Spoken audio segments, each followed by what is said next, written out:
Welcome to Mechanic. Today we have a 2011 BMW X3 here, and we're going to show you how to be able to replace your interior cabin air filter. This one has two different cabin air filters, one that's filters the air from the outside, and then you have a separate one that's inside the cabin that filters your interior air.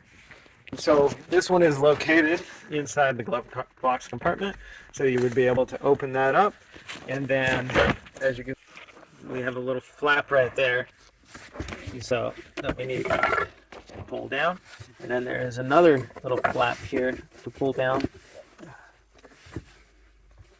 Got two little tabs, pull that down, and then up inside here is a filter element here.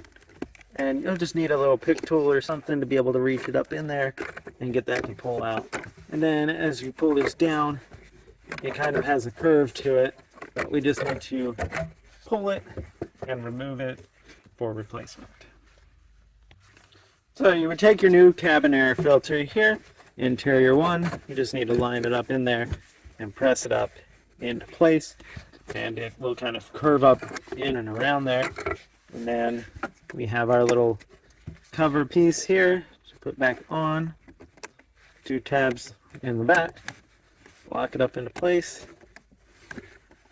and then of course you have just your exterior cover piece here, lock that up, close your glove box, and that would be the replacement of your interior portion of cabin air filter, BMW of 2011.